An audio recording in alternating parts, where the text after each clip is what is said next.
हो, ब्राह्मणाची सेवा सांगते ते, पण कमीत कमी आपल्याकडे प्रत्येकाकडे गायी असावी. आपण प्रत्येक कीर्तनात प्रत्येक आणि असं सांगणार आधी विचारायचं तुझ्याकडे किती आहे ते गायचं कौतुक गायचं कौतुक सांगते ती.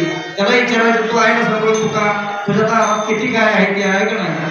ही कृतीत आपण उतरायचं देशी गाय. कारण माझा अनुभव सांगतो, कारण आमच्या आईला कारण दारू पिऊन किंवा काय नको ती व्यस्त करून सुद्धा लेवर सुजणार नाही. आपल्या त्या डॉक्टरने सांगितलं 40 ते 45% काहीतरी लिव्हरची मर्यादा आहे आपल्याला. 2 वर्षापूर्वी आमच्या ताईचं काय झालं, 0 शेअर म्हणून एक गोळी आहे सांगा दुखते म्हणून खायला, त्या गोळीनं 435 झाले टक्केवारी दिली. म्हणजे किती टक्के वाढली. मी पडलं मॅडम तर कपाळावर लावून बसली. म्हणजे महाराज नेमकं कुठलं व्यसन आहे काय म्हणून की इतका लिव्हर. म्हणजे तुम्ही मोठ्या दवाखान्यात जाऊ द्या. पंढरपूरला नेलं विशालपाड्याकडे. विशालपाड्यानं सांगितलं ऍडमिट. त्याला सांगितलं चुकवून आम्ही काय वेळ आहे हे घाबरलं ना. मी पोलिसने सांगितलं पंढरपुरात दवाखान्यात सारे आली. त्यामुळे तुम्ही कसं काय आलं.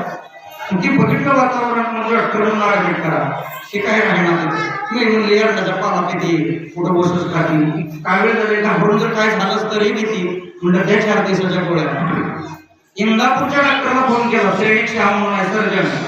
त्यानं सांगितलं महाराज काय त्रास असा आहे. कुठं आहे दवाखान्यात आहे. ऍडमिट केलं तर करू द्या, नाही केलं तर घरी आणल्यानंतर एक फुल पात्र रोज ताजं मूत्र द्या.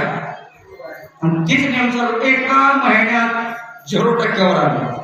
एका महिन्यात ज्याला जठराचा किडनीचा लिव्हरचा त्रास आहे त्यांनी रोज ताजं मूत्र एक फुल पात्र स्वतः अनुभव आहे स्वतःचा.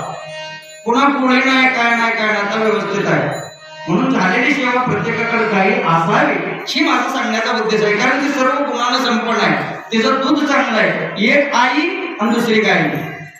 त्याचं दूध चालतंय सर्व चालतंय. पण आपल्याला म्हशीच्या जरशाचं खाय सवय लागली की चव देत नाही. तो विषय सोडा.